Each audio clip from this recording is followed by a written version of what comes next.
Today we start a new topic. It's completely derived from Newton's laws, but it'll lead us into a new way of sort of thinking about problems from mechanics, and it's the topic of energy.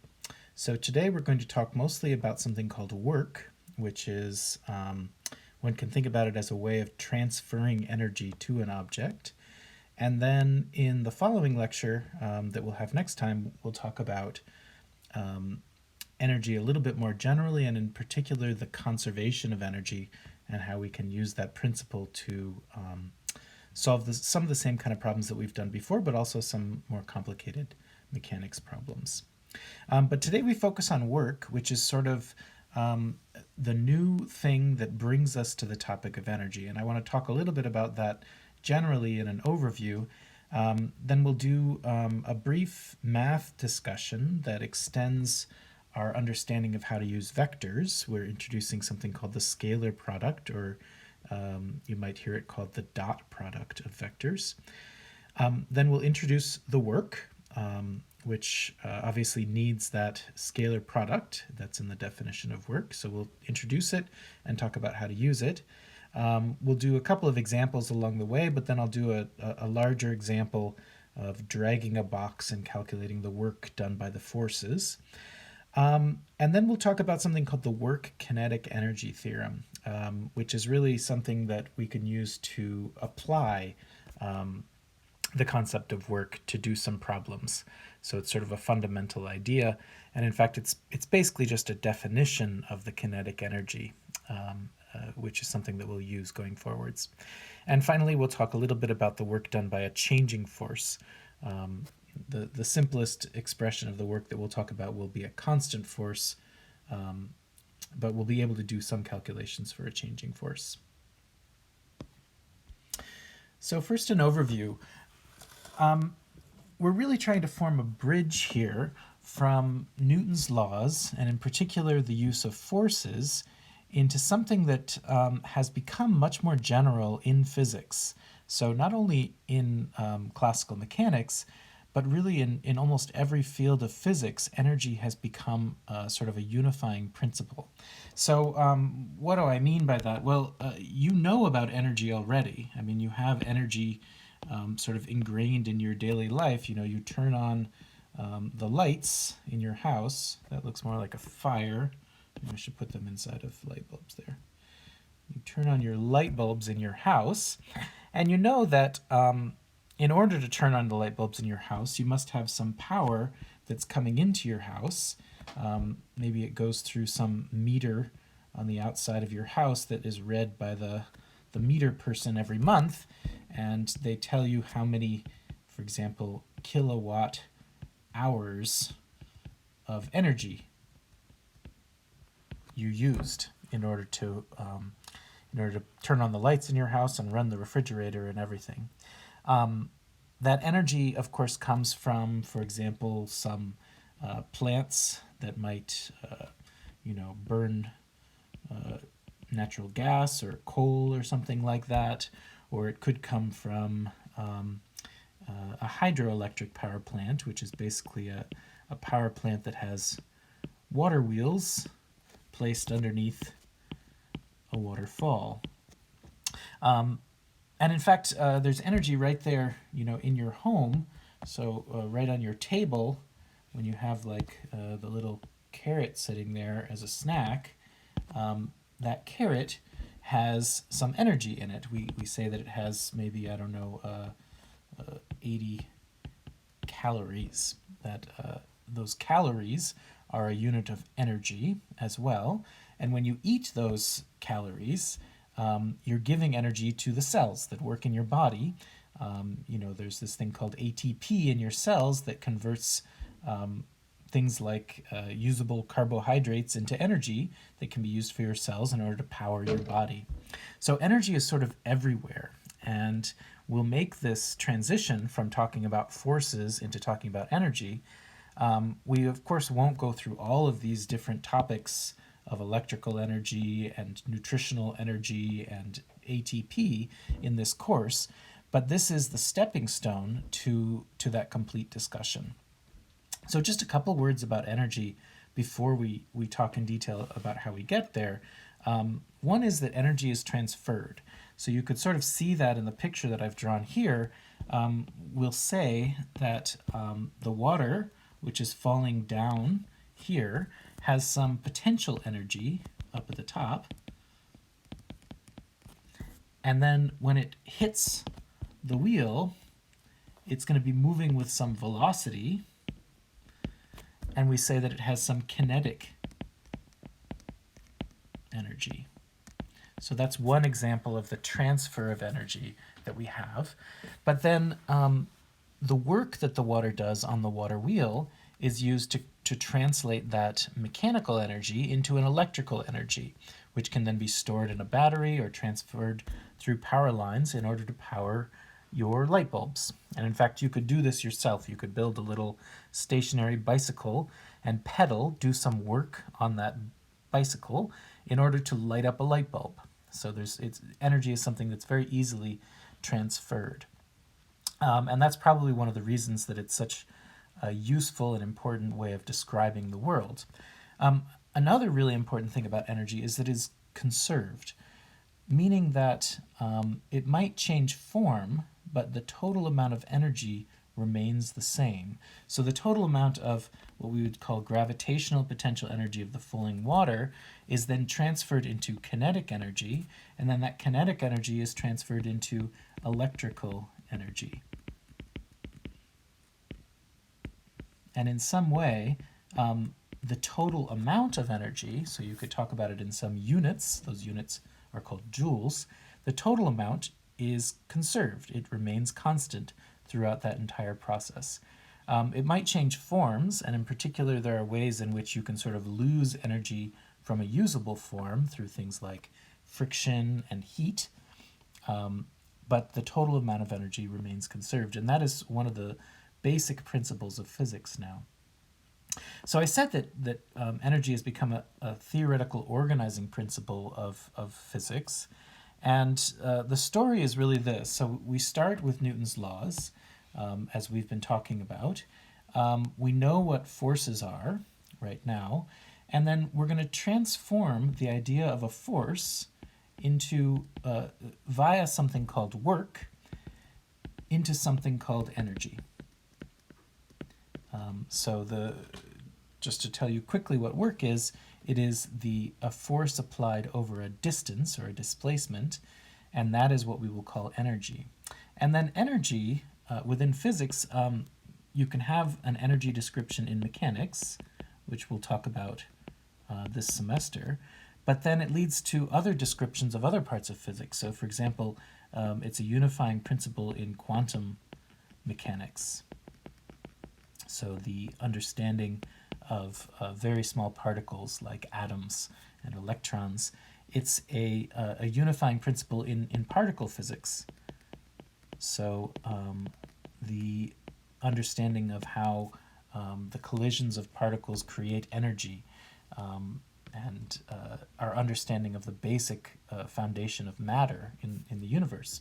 And it's an important principle in what's called relativity, which was the theory of Einstein. I don't know how to spell relativity. Let's see. Relativity. That's the theory of Einstein, and of course, probably the most famous equation in physics is E is equal to mc squared, which just goes back to this idea that energy is transferred. It turns out that energy can be converted into mass, in fact.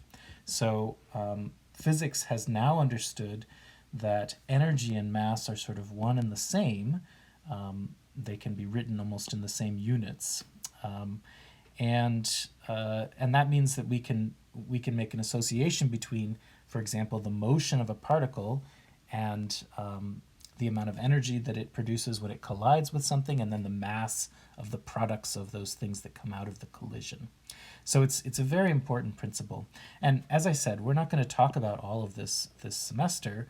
We're simply going to talk about the way that it's used in mechanics, but it's important to know that it's a much broader topic. We'll certainly use it in the next semester when we talk about electricity and magnetism. So we're going to talk about how to use work and work will then lead to this concept of energy, and it will change the way that we think about mechanics and the way that we solve problems. But there's an important thing that we should say before we move on. It's really just a change in language. So in terms of Newton's laws hold up completely, and everything that we'll derive today will come out of Newton's laws. It's not like we're going to introduce some new information. We're just going to change the way that we think about Newton's laws. So I want to say that just because the field of classical mechanics, we have already said, is completely described by Newton's laws, and Newton's laws remain the complete description.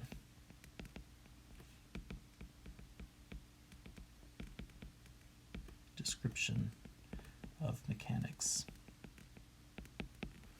So we're going to introduce some new language, we're going to introduce a different way of thinking about things, but it will all come out of Newton's laws. All of these definitions come out of our understanding of Newton's laws. Before we talk about the physics, about work, we need to understand a little bit more mathematics. So we've been talking about vectors and using vectors all semester, but there's something that we didn't talk yet about vectors, and that is a vector product. So let's just remind ourselves about the basic properties of vectors. So the fundamental, basically defining properties of vectors are that you can add them. So if we have a vector like a vector here, let's make them blue. So if we have an A vector like this, and we have a B vector like this, then we can think about the addition of those vectors, and we know how to do that. You take one vector, you place it maybe at the origin of a coordinate system, and then you take the second vector and you place its tail at the head of the first, and the resultant vector is this vector here. So that was sort of the way that we defined vectors. They are things that we can add one to the other. And of course we learned how to do this graphically, as I've just shown, but we also know how to find the components of each vector. So for example, A might be equal to 10, 0, and B might be equal to 5, A might be equal to 0, 10, and B would be 5, 0, and the sum of those things is the sum of the components 5, 10, which would be the resultant vector that I found here on the coordinate system that I've defined here. So we know about vector addition. There's another property which is sort of implied. We don't talk explicitly about it very much, but we know what it means to multiply a vector by a number. So I could say, what is 2a? Well, 2a is a vector of twice the length of a. So if this is a here, then I guess this vector here would be 2 times a. Or maybe minus b would be equal to minus 1 times b, and that would be, well, this vector here, the minus b vector. So we have rules for adding vectors, we have rules for multiplying vectors by numbers, but that's it. Those are the properties of the vectors we've learned so far. Well, today we're going to introduce a product of vectors, and it turns out that you can introduce a product of vectors as long as you define it carefully. I put a little asterisk here because there's something I wanted to remember, which is we actually have two products of vectors, and they are called the scalar product. That's the one we're going to learn today. And the other one is called the vector product, which we'll learn a little bit later in the semester. And the reason that they have those names is that this one gives you a number, and this one gives you a vector. So you take two vectors, and you take the scalar product, and you get back a number, a scalar. That's what we'll learn today. But there's another product, which we will also define, which can give you back a vector from two vectors. So what is the scalar product? Let's write it down. I should also mention that this is often called the dot product, and that's because of this little dot that we'll use when we write it down. I think that scalar and vector products are nicer names for these things because they sort of tell you what the result is. So when I write down A dotted together with B, so this is the scalar product of A and B. I guess I can write that out.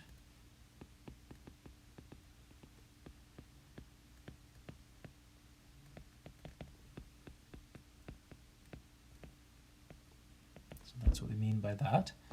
Well, that thing is defined to be the magnitude of the A vector multiplied by the magnitude of the B vector multiplied by a number which is given as the cosine of the angle between the two vectors. So it's important, it's going to be important that we know exactly what that means, so I'll write it out. The angle between A and B. And what do we mean by the angle between? Well, if this is the A vector and this is the B vector, we place their tails together, and this angle here is called theta AB, like that. So that's the definition. We know what a magnitude of a vector is, we know what an angle is, so we have all the information that we can calculate this product of two vectors. But as you can see from the right-hand side, well, magnitude, that's a positive number, magnitude is a positive number, and cosine is going to be a number, so the whole thing becomes one number, thus the scalar product.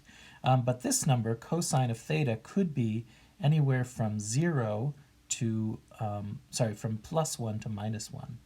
And that's because this angle could be 0 if they're aligned exactly together, or it could be 180 if they're aligned all the way to the other direction. And you might just want to make a sketch for yourself of what the cosine looks like. So cosine is the trigonometric function that starts up at 1, and then it goes like this, like that.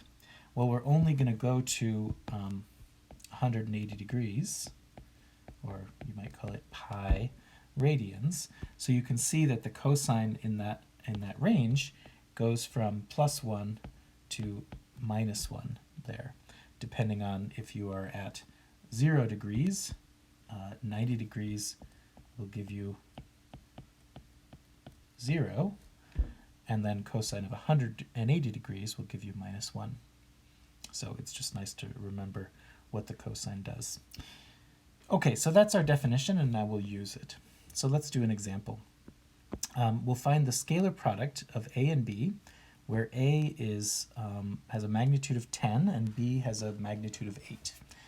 So we're given these two vectors, and we want to find the scalar product. So let's just write down the equation. So A dotted together with B is defined to be the magnitude of A times the magnitude of B times the cosine of the angle between A and B. And now we use the equation. So I'm looking over here at my vectors, and what I see is I don't really need to know anything about the vectors except their length for these first two terms. So I was given those lengths. A has a length of 10, and B has a length of 8. So I know what those are.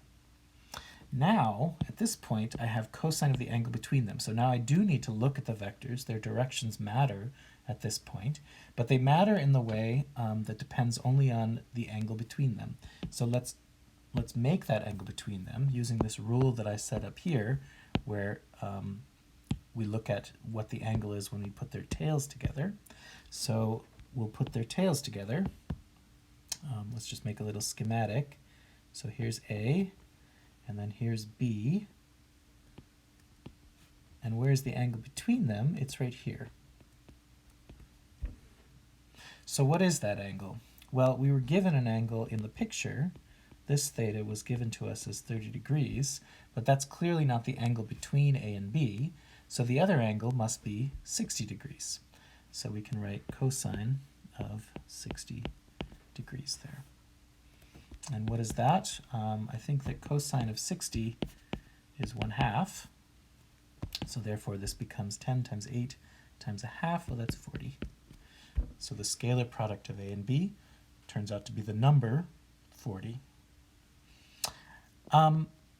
Okay, so this definition of the scalar product leads to some special cases. And I sort of touched on that briefly when I talked about the different values that you could have for the cosine. But let's look at them carefully. So one special case is when the two vectors point in the same direction. So if I have, for example, A and B, and they point like this.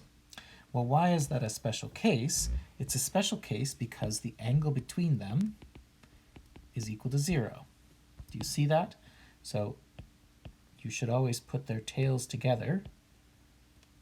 So like make a dot and put their tails together, and you can see there is no angle between the two vectors when we do that. So what does that mean? Well, it means that A dot B is just equal to cosine of 0. If we remember our cosine graph, cosine of 0 is 1. So that means that we just get magnitude A times magnitude B. I guess I shouldn't put that little dot in there. So this is a special case of parallel vectors. Another special case is anti-parallel vectors. So if I have like an A vector that points like this, and I have a B vector that points in exactly the opposite direction, maybe with some different length, what is the angle between those two vectors? Well, put a dot and place both vectors on the dot with their tails. The angle there is 180. So theta AB is equal to 180, and that appears right here on the cosine graph. So that appears, that means that cosine of theta is equal to -1. So in that special case, we have A dot B is equal to minus the magnitudes multiplied together, negative. And finally, the last special case is when they're perpendicular. So if I have, here's A, and here is B, pointing like this. So what is the angle between them? Well, we place their tails together. Oops. Place their tails together, and you can see that the angle is 90 degrees. Theta AB is equal to 90 degrees. And that's the special case that appears here on the cosine graph, and that means that A dot B is equal to 0. So whenever you see two vectors that are perpendicular, then you know that their dot product is going to be 0. Of course, you don't have to memorize these things. It all just comes right out of the equation that we have here. But it is nice to be able to recognize those things. And certainly qualitatively, if you have two vectors that point sort of in the same direction, then you'll get a positive number. If you have vectors that point in opposite directions, or in generally opposite directions, you'll get a negative number. And if you have vectors that are exactly perpendicular, you get 0. And that all comes about because of the cosine graph, cosine of theta versus theta. There's another way that we can express the scalar product. So I just want to say a couple more things before we go on to use it. And that is, if we know the components of the vectors, then we can write out a different expression for the scalar product. So let's just see how that works. So we know that components mean that we can write a vector as a pair of numbers.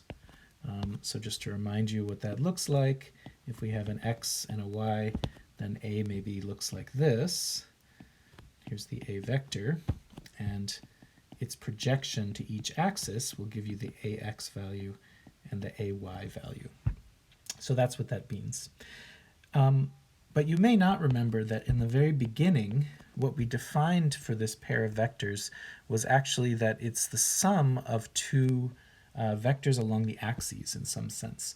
So we defined these little things called unit vectors, where the I hat vector goes along the x-axis out to 1, so it's a unit vector because it has length 1, and the j hat vector is a vector that goes along the y-axis also to 1. So these are called unit vectors. So you can think about this vector here as being the vector sum of this number multiplying the j hats and this number multiplying the I hats, all added up together to give you this vector. And that's exactly what this pair of numbers means. it means a sub x times I hat plus a sub y times j hat. That was our definition of vectors back in the very beginning. Well, we can do the same thing with the b vector, for example. We can call it b sub x times I hat plus b sub y times j hat. And why am I doing all of this? Well, now we're going to take their dot product, their scalar product. So a dot b is equal to, and now we can just do a dot b on this entire thing. So it's going to be ax I hat plus ay j hat dotted together with bx I hat plus by j hat. And this product works just like a regular product would do in mathematics. So you do FOIL on these little binomials.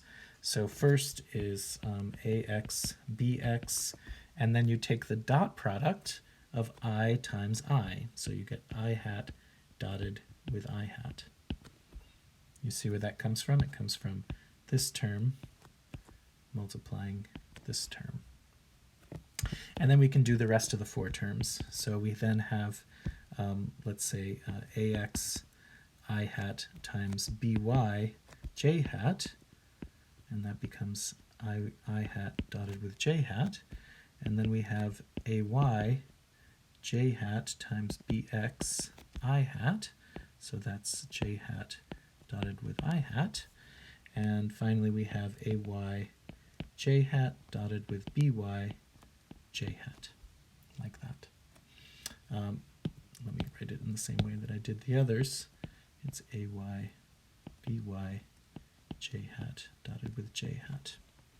So the vector product nature of this will just act on the vector part of these things here.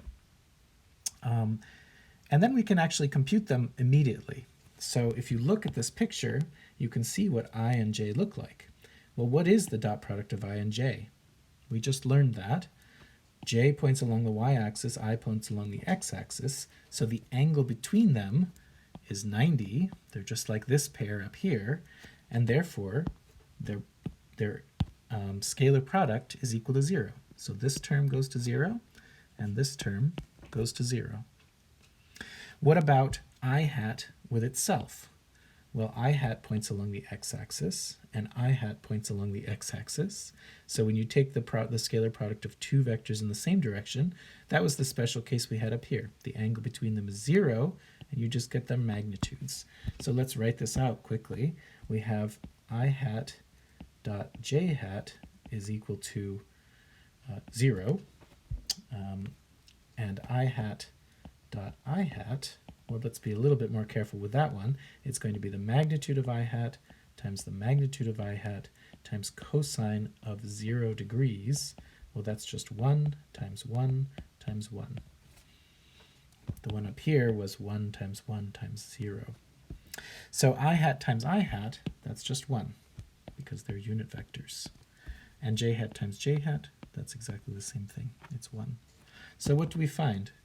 We see that a dot b, when written in components, can be written as ax bx plus ay by. So that's another expression of the scalar product. We might not use that, and we don't necessarily need it because we have the original definition that we wrote up here. This will always work perfectly fine, but it's just a nice thing to know, another way to use the scalar product. There's one other nice thing that you can use sometimes, and that is to utilize this idea about the product of the components in order to make a quick calculation of the scalar product between two vectors. So, and that trick is simply to define one of your vectors as the axis, meaning take, for example, the b vector and call its direction the x-axis. So maybe there's an axis here. We'll just call that the x-axis. Then we have the y-axis perpendicular to that. And the a vector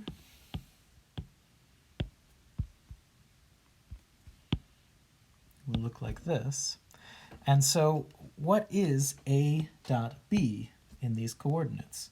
Well, A dot B, as we just found, is equal to AX BX plus AY BY. And why was it good for me to choose one of the directions along B? Well, because B only has an x component. Its y component is equal to 0. And in fact, it's nicer than that. Because I chose it to point along the x-axis, the value of bx is just equal to its magnitude. So what does that leave? It means that this term is 0. It means that this thing is just b, and we get ax times the magnitude of b. Or another way of writing that is the component of a that is parallel to b multiplied by the magnitude of b. And we could have chosen the axis to point along the a direction as well. So I could have just drawn an axis like this. And in that case, I would find a dot b is equal to magnitude a times the component of b parallel to a. So basically you can project a, over here you can project a onto b, so this is ax, or we could call it a parallel to b, and over here you could project b onto a, so this value is what you might call b parallel, the b parallel to a. So this is all just math, and I'm just giving you sort of all the tools up front that you might want to use with that math, but that basically completes what you need to know about the scalar product. So now we can use it. So now we'll define the work, and we're going back to physics now. So I need to say just a couple general words up front. So we're going to talk about the work done by a force. And you can think about the work done as sort of the energy transferred, even though we don't know really what energy is, and in fact it will be defined by the work. It's just another way of sort of thinking about what we're doing. So the most general principle is that the work done is associated to a specific force. So we say the work done by the force of gravity, or the work done by the tension, or the work done by the normal force. In each case, we have to state what the work is being done by, which force. So it's a specific force, and it's a force acting on an object over a displacement. So the idea is if there is no displacement, there is no work. So here's a couple examples of that. If you are pushing on your refrigerator and it does not move, so that can happen. You can push very hard and it could be stuck because its little wheels are all rusted out and it doesn't move at all. You push on that thing and you exert yourself very hard, and yet the refrigerator does not move. If you have delta R equal to 0, then the work done by the force is equal to 0. So there's no work done. Another example is if you had a car that was like hanging from a crane. Well, there's an enormous force that is, I guess, a tension force holding this car up, right? However, there is no work being done because delta R is equal to 0. There's no displacement of the car. The car is not moving, it's just hanging there. So if the displacement is equal to 0, then the work done by the force of tension is equal to 0. And that's a neat example because what it means is it doesn't cost any energy. So we say that work is energy transferred. Well, there's no work being done. There's no energy being spent in this process. So you can pull your car up. That might take some energy, but you can just hang it there overnight, and that requires no energy whatsoever. So now we can define work. So the work done, and then we need to make it specific. So the work done by a constant force, and we'll call that force just F for now, over a straight line displacement. and we'll call that displacement the delta r vector, is, and we write it as w, but we call it w sub f, meaning it's specific to the particular force we're talking about. You notice over here I put work done by the force of tension there. It's w sub f is equal to the force vector dotted together with the displacement vector. So we've just used our new tool, our product of vectors, and we know what that means. It means that it is the magnitude of the force multiplied by the magnitude of the displacement multiplied by the cosine of the angle between the force and the displacement vectors. So we're just applying exactly the scalar product rule. So that's our definition of the force. Let's put a box around it, of the work, I'm sorry. So let's do an example. I think an example is the easiest way to sort of see how this works. And this example is really just to calculate the work. It doesn't give us any opportunity to do some sort of new understanding of an old problem. It's not necessarily even clear why this is a useful thing to calculate, but let's just figure out how we calculate it first. So what's the work done to lift that car that I was showing up there by 5 meters? So let's copy that thing down here.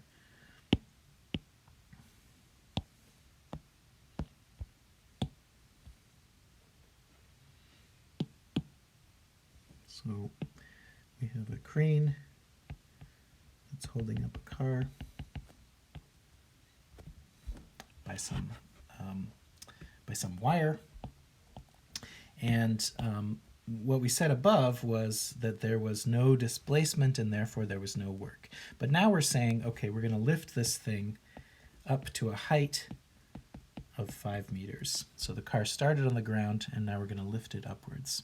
So what is the work done to do the lifting? And what that means is, what is the work done by the tension force? Because the tension force is the thing that's doing the lifting. So let's calculate it. So the work done by the force of tension is, by definition, the force of tension vector dotted together with the displacement vector.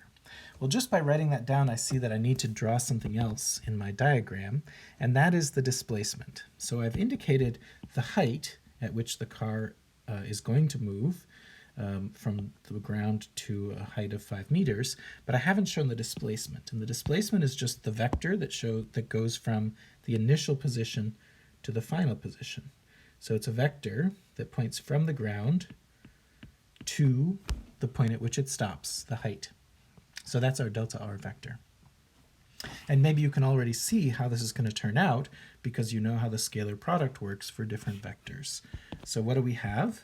Well, this is the magnitude of the force of tension multiplied by the magnitude of delta r multiplied by the cosine of the angle between the force and the delta r. That's just our definition. Now, what are those things? Well, if this thing is in equilibrium, then the free body diagram for the car is going to look like a force of tension and a force of gravity and an acceleration which is equal to 0. So we'll get an acceleration of 0 if we have a constant velocity, and we can just assume that for now. It'll turn out that if there is an acceleration, then the work done would have to be larger. So this will be sort of the minimum work done in order to lift the car when moving with a constant velocity. So with a constant velocity, well, you can see from this free body diagram that with an acceleration of 0, the magnitude of the tension must be equal to the magnitude of the force of gravity. So we can replace magnitude of tension here with the magnitude of the force of gravity. That's basically Newton's second law that we're using. And then the magnitude of the delta r vector, well, that's the length of this vector. That's what I called h. So I can just replace that with h. Now we have to look at the cosine of the angle.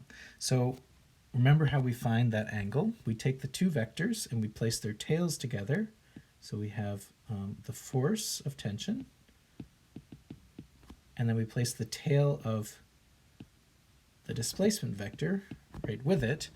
And what is the angle between those vectors? Well, it's 0. So I get cosine of 0 degrees. And cosine of 0, remember, is 1. So what I get is the weight times the height. And the weight we were told was 600 newtons, 6,000 newtons, sorry. And the height was 5 meters. So that's going to be, I guess, 30,000 Newton meters. That's going to be the work done by the tension force. We were asked a second question, which is what is the work done by gravity over the same path? Well, the work done by gravity is going to look similar, but we should draw out what the force is. Well, let's write out the equation first. So the work done by the force of gravity is the force of gravity vector dotted together with the delta r vector. The delta r is the same, so that's not going to change at all. But the force I should now draw, it's the force of gravity vector, and that's a vector that points down. So what changes here? Well, we get magnitude of the force of gravity vector, magnitude of delta r. That's going to be the same as what we had here, because remember we found that the tension was the same as the magnitude of the force of gravity. And then we have cosine of the angle between the force of gravity and delta r. Well, what is that? Well, drawing it out again, here's the force of gravity vector, and then put a dot, and this is the displacement vector. So the angle between these forces is 180 degrees. So this one is going to be 180 degrees, and that means that cosine is going to be equal to -1. So what do we get for the work done by the force of gravity? Well, it's going to be mg times h times -1, which will then be equal to minus 30,000 newtons per meter. Sorry, not newtons per meter, newtons times meters. So that's the calculation of work. And you see that I have to be specific about which force I'm talking about that's doing the work. And I also have to be careful to draw both the forces acting on the object and the displacement of that object's motion. The work depends on both of those things. And then finally, in order to do the calculation, well, it's easy to just write down the magnitudes of these things usually, but then the angle I need to find by drawing a picture like this. So that's how I do it. One last thing, the work I found to be in units of newtons times meters. Well, this is so important that we have a name for it, and that is a joule, which we write as just capital J, is equal to a newton times a meter. So we'll call the unit of work a joule, and that will also be the units for all quantities of energy. So this is 30,000 joules that we found for each of those, plus and minus. Okay, let's do another example. So you're dragging a box across a floor at a constant velocity for 50 meters, and you're using a rope to drag it. And as you drag it, the rope makes an angle of 30 degrees with respect to the floor. So let's draw a picture here. We have a floor, and we have a box, and we have a rope that's being pulled by you.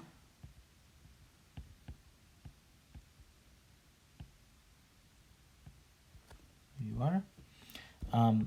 There's an angle here, which is 30 degrees. And we're going to go from this initial point to this final point over here.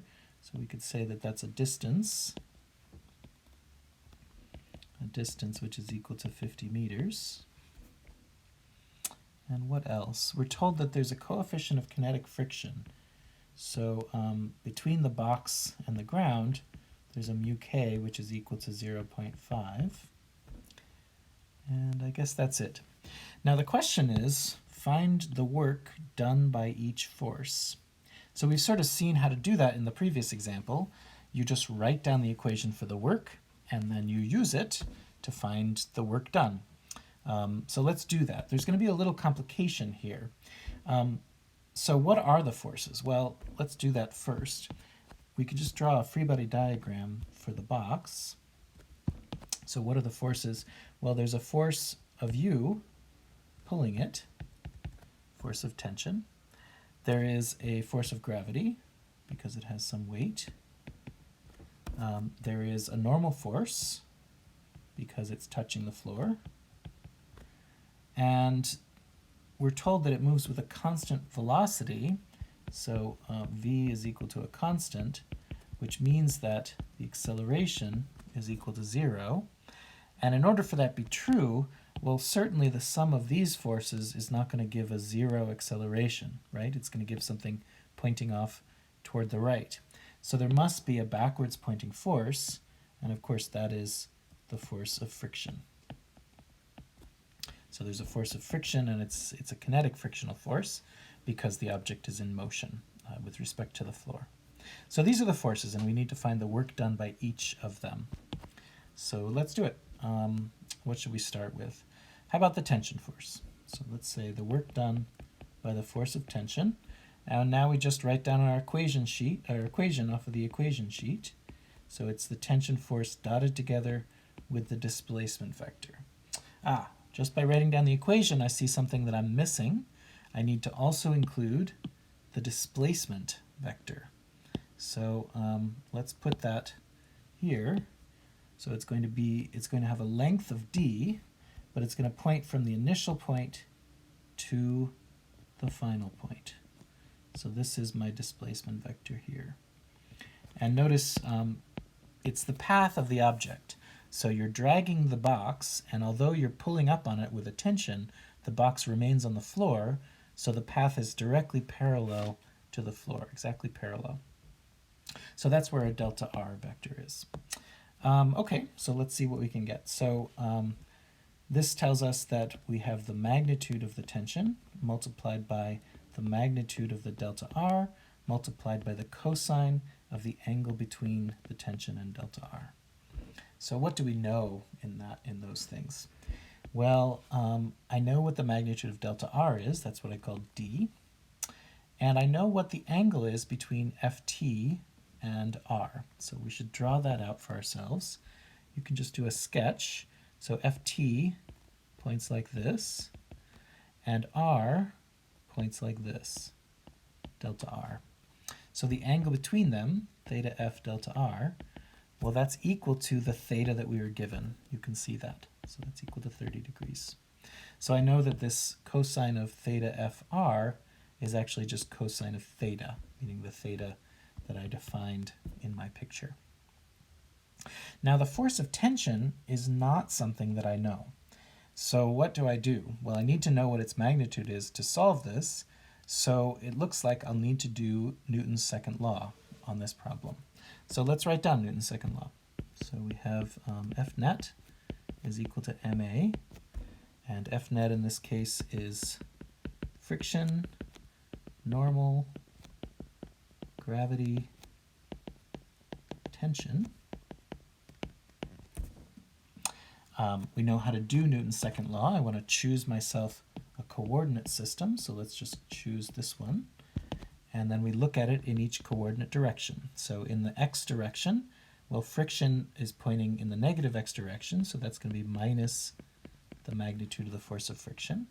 The normal points in the y direction, so that's going to have a 0 y component, a 0 x component. Gravity points in the y direction, so that's also 0. And tension, well, tension points upwards above the x-axis, so it's going to have a positive x component, but it's going to be given by force of tension cosine of theta. And ax is just going to be 0. The acceleration is 0 in both directions. So what do I find? Well, I didn't yet find the tension force, but I did find that it's equal to the force of kinetic friction. Ft cosine theta is equal to the force of kinetic friction. So maybe that will be useful in a moment. Let's put a box around it. Now let's look at the y equation. I should have done this the first time, but let's do it now. So the y components add up.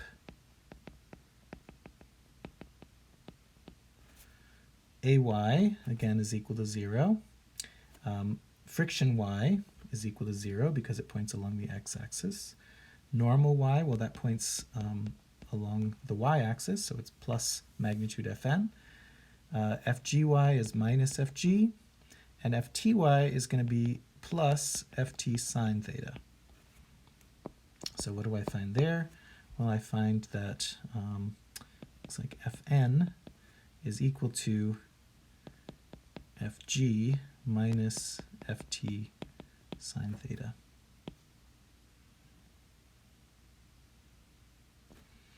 So what can I do here? Well, the frictional force I know is equal to mu k Fn. So I can use the first equation, and I can say, okay, my first equation is, and let's just call it, well, let's call it Ft cosine theta is going to be equal to mu k Fn. But now I have an expression for Fn from the next equation.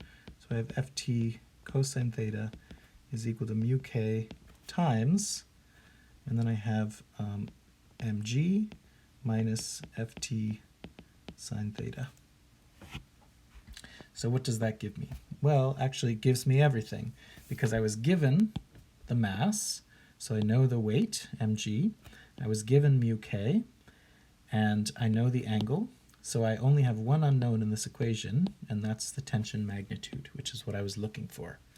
Phew, sort of exhausting. We wrote down the work equation immediately, but we had to figure out what this was, and we had to do it through Newton's second law. So let's just finish it off.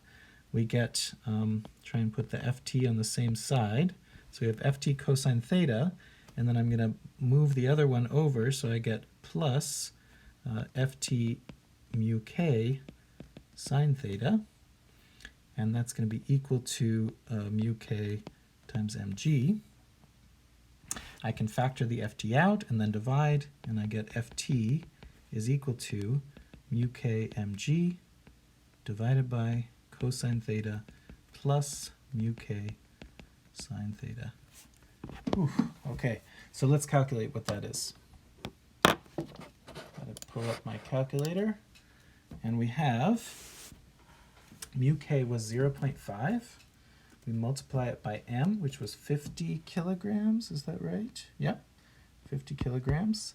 Multiply that by 9.8, and then divide by cosine of 30 plus mu k, which is 0.5, times sine of 30. And we get 219 newtons. Is that correct? Seems small, but I guess that must be correct. So we have 219 newtons for the tension. So now we have the magnitude of tension, which means that we can calculate this thing. So what is it? It's 219 newtons multiplied by 50 meters multiplied by cosine of 30 degrees, and we get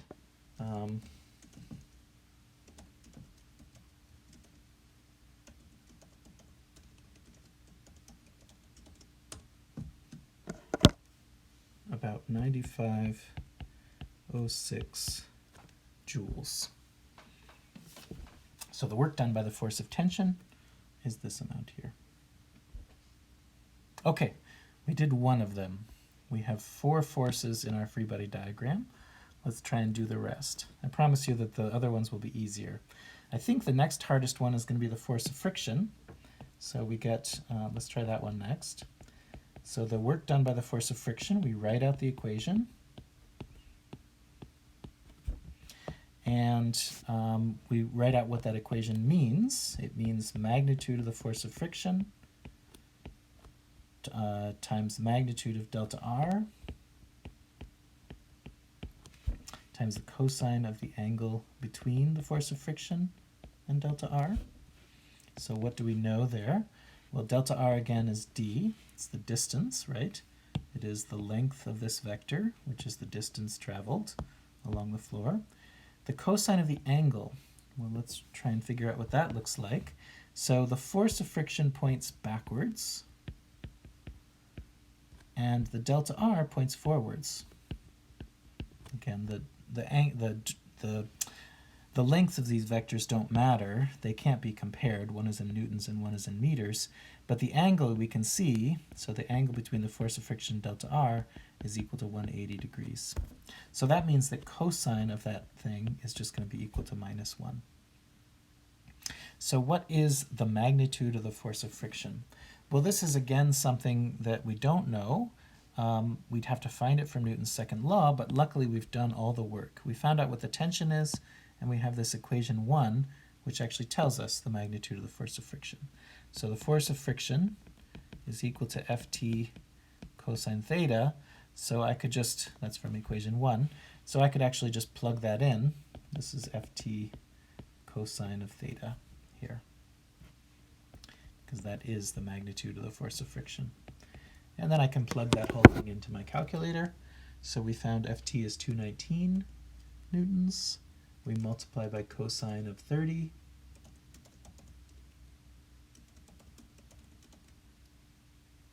And then we multiply by d, 50 meters, and we get minus 9483 joules.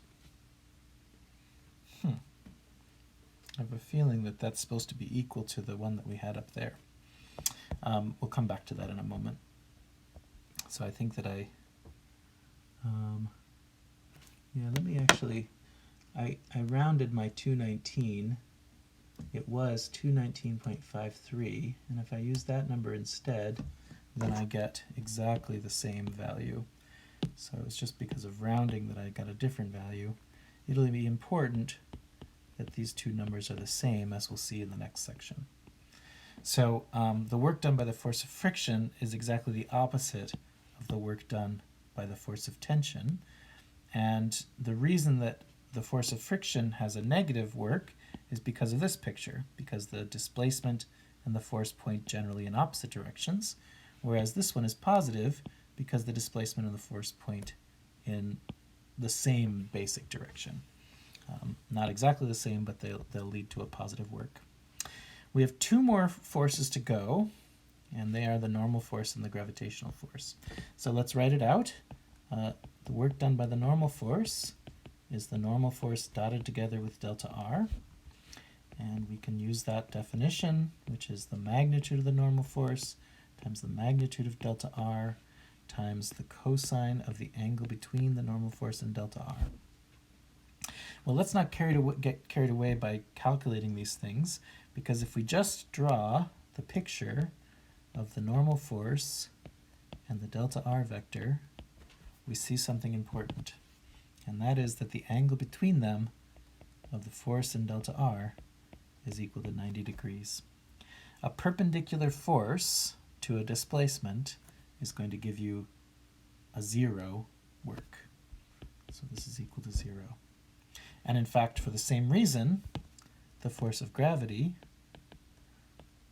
and the displacement, they have also a perpendicular angle between them. So this is also equal to the work done by Fg. They're both equal to 0. So we found the work done by the force of friction is minus 9,500. The work done by the tension is plus 9,500. And the work done by both gravity and the normal force are equal to 0, because those forces, we could have seen it right from this picture, those forces are perpendicular to the direction of motion. Okay, so I think that we know how to calculate the work, and we know some of the complications that can arise. It's sort of easy to write down the equation, although, I mean, I say it's easy, it's the most important thing, that you remember the rule, the law that you're supposed to use to find the work. You write that down. Sometimes finding the pieces of it will require some extra work from things we've done already, like using Newton's second law. Okay, just one or two more topics. The first is the work-kinetic energy theorem. So, so far we've talked about the work being done by a single force, and what I'd like to define now is the work done by the net force on an object. So that's a very special force. It's not really a particular force, it's actually the work done by the sum of the forces. So let's write that down. The work done by the net force, well, what's its definition? It must be the net force dotted together with the displacement vector. And we'll call that actually the net work sometimes. But it's interesting to see what that is. The net force, remember, is the sum of the forces. So it's like F1 plus F2, where these might be like normal and gravity and tension and all of these other things. So why did I write it out like that? Well, now you can see that you can multiply through with that dot product. So you get F1 dot delta R plus F2 dot delta R plus dot dot dot. And that thing becomes exactly the work done by F1 plus the work done by F2 plus dot dot dot. So the net work, which is the work done by the net force, is actually equal to the sum of the works done by each force. And we actually just did that on the previous page. So we looked at the free body diagram and we found the work done by each of these forces. So what was the net work in this case? Well, it was the work done by the normal plus gravity plus tension plus friction. There were only two that were non-zero. There was the tension, which was 9,500 joules, and then there was the friction, which was minus 9,500 joules. You add those two together and you get 0. The other two works were already 0 on their own. So in this case, in the case of what we just did up here, the net work was equal to 0. It'll turn out that that's a special case of the work-kinetic energy theorem, and we'll come back to it in a moment. So let's derive what we should expect for the work done by the net force. There's something that we can do here with some little magic with equations. So the work done by the net force is, as we wrote it, the net force multiplied by with the dot product with the displacement vector. And then the net force, well, we know by Newton's second law that that's equal to the mass times the acceleration of the object. So that's going to be ma dotted with the displacement vector. Well, what is that? Well, we've only been talking about work done along a straight line. So we can choose that our delta r vector goes along, for example, the x-axis. So whatever the force is, we can say the delta r is going to be pointing along the x-axis.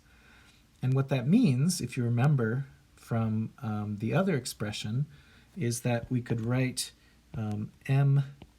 max delta x plus may delta y, but because I placed delta r along the x-axis, that whole term goes to 0. So I just get max delta x. So there might be some force that's pointing like in some different direction than the delta r vector, but the only important thing is its component along the delta r direction. And that's given by this max. So what is that? Well, if we assume that the acceleration is constant, then we actually have an expression for the constant acceleration. And that is, it comes out of kinematics. So what is that? Well, let's remind ourselves. We had an equation that was vx squared minus v0x squared is equal to 2ax delta x, meaning x minus x naught. That's not exactly what I have here, but I could divide both sides by 2.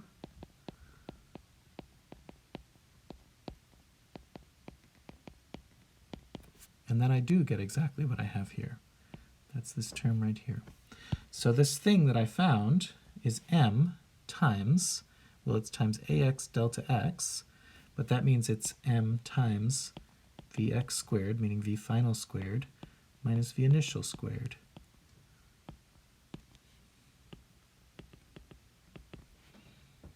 So the work done by the net force is actually related to the the motion of the object.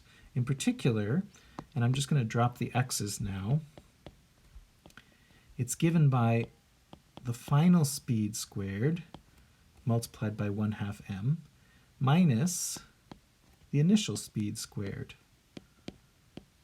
multiplied by 1/2 m. It's a little sketchy what I just did right here. It turns out that you can prove this in a more rigorous way. I just did it with our constant acceleration kinematics, but it's actually true no matter what. And unfortunately, you'll just have to take my word for that. So we proved it for the case of constant acceleration along the x-axis. It's actually true no matter what is going on, that I can write the net work, or the work done by the net force, as this difference right here. Now this equation is called the work-kinetic energy theorem. And the reason is that we define 1/2 mv squared as something called the kinetic energy. So we could also write this theorem, or this equation, as the work done by the net force is the difference in the kinetic energy, which we could write as delta K. So we're defining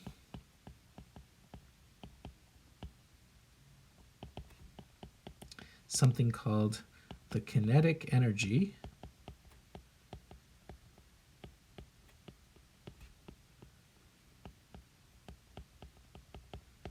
which is K is equal to 1/2 mv squared. So we can see that it has units of energy because it must. Its difference is equal to a work, and work has units of energy, sort of by definition. Work was the way we created energy. So it also is in units of joules. This quantity here is in units of joules. And what we say is that kinetic energy is the energy of motion, because you have the mass here, but you also have the velocity or the speed of the object. So kinetic energy is the energy associated to the motion of an object. And the work-kinetic energy theorem says that if you look at the work done by the net force, then that will be equal to, over the path, the change in its kinetic energy, the change in its motion. Well, let's go back to what we talked about on the previous page. Why did we find what we found? We found that the work done by the net force, the sum of these works, this plus these, was equal to 0. So the net work was equal to 0. What does that say about the change in kinetic energy of the object? It means that it did not change. 1/2 mv squared remained the same, or v remained the same. Well, that's exactly what we started with. The speed of the object was constant, therefore kinetic energy did not change as it moved along here. Therefore, we should have found, as we did, that the sum of the works done by these forces was equal to 0. So it all matches.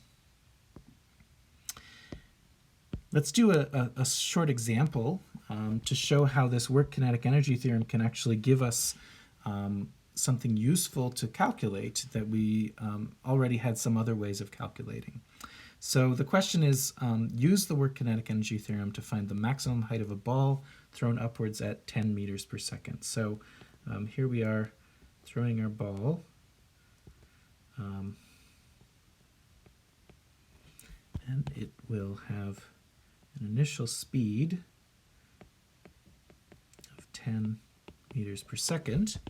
And then it will go up only under the influence of gravity at all times. So we could actually draw a free body diagram for it at some moment. It's only going to have gravity acting on it.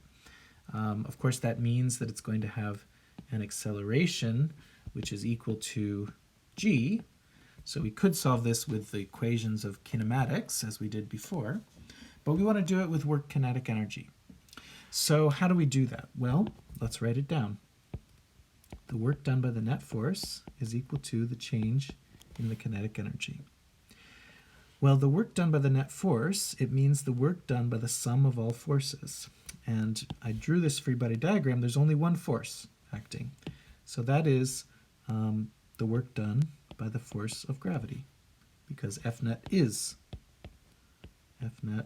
vector is Fg here. It's the only force acting. What is delta K? Well, it's 1/2 m v final squared minus 1/2 m v initial squared. Well, what do we mean by final and initial? We're looking for the maximum height, so we're looking for the point at which it stops and turns around. So what is the height to that point?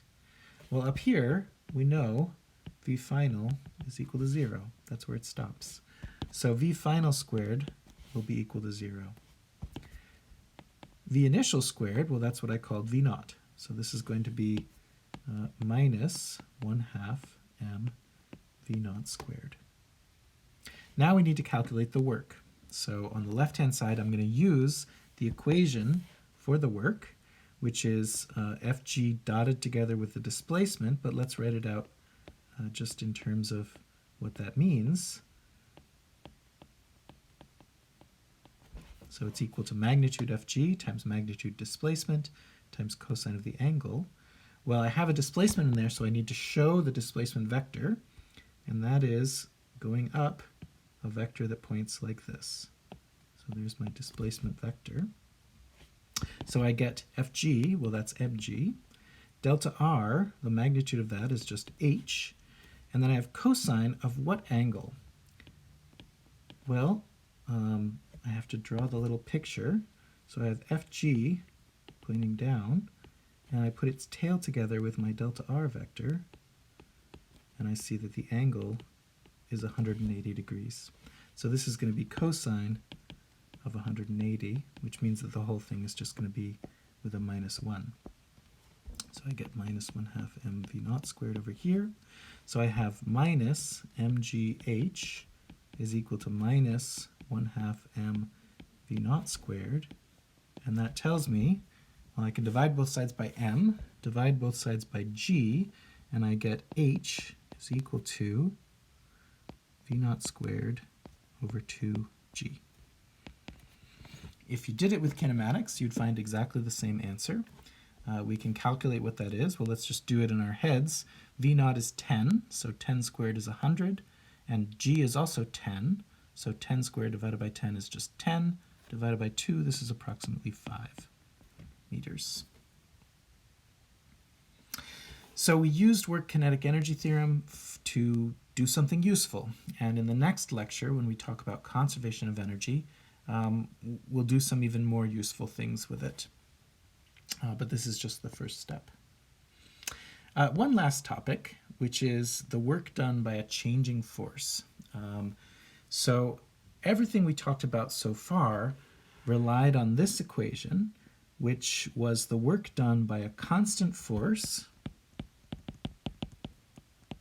meaning that the magnitude of the force is not changing and the direction of the force is not changing over the motion of the object, and a straight line path.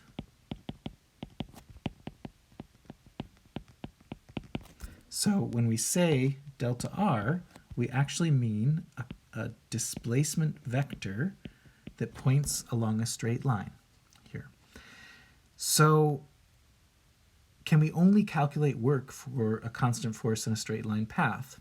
Well, it's not quite true. So I guess what I meant to put here was actually this stuff here. So let's put that there. You can actually calculate more than just a constant force straight line path. So what if the force is changing? Well, the way that you deal with a changing force is, what's an example of this? So an example is if we had like a mass on a spring. Well, if we have a mass on a spring and we pull it out to a further distance, the force actually changes. So the force of a spring is defined to be some constant called the spring constant times the current length minus the so-called natural length, meaning the unstretched length of the spring. So the natural length of the spring might be this long, and the current length you can see is longer, so that means there will be a force, and that force will point backwards. So it's called a restoring force. So there's going to be a spring force like that. And so the current length, sorry, this is the natural length, and the current length looks something like this. Now, what happens if you pull it further? Well, then you can see that the natural length is here. The current length is much, much longer. So that means that the force is much larger. So the force gets larger as you go along. So what's the work done in order to, for example, pull this outward with some pulling force? Well, it looks like in order to do that, I would need to increase my pulling force as the thing gets further and further out. So the pulling force could be equal to the spring force here, but once I get it out to this side, I need to have a pulling force which is something like this length here. So I have to increase my pulling force. So if I were to calculate the work done, I could not use this equation because the force is changing as I move it from this position to this position here. So what do? Well, what I do is I take small steps. So I take a little delta R1 here, in which I can assume that the force is exactly this. Then I take another little step, little delta R2, in which I assume that the pulling force is a little bit longer, whatever I need, and then a delta R3, and then a delta R4, and then a delta R5. So I split up the path in which the force is changing into little segments in which the force can be assumed constant. So let's write that down. Split path into small delta R segments in which the force is approximately constant. So that's the method, and it's actually a little bit difficult to do that. You normally do this with the mathematics of what's called an integral, using some calculus. But I'll show you some examples where we can do it, where we can actually make that calculation. There's one other question, which is what if you have an object that travels on a path which is not straight? So what if this object is just sort of traveling around like this? So at some moment it points there, and at some moment it points there, and it's going with some velocity here and maybe some larger velocity here. How do you deal with that? Well, even if the force is not changing, the fact that the path is not straight means that we can't use that equation that we started with.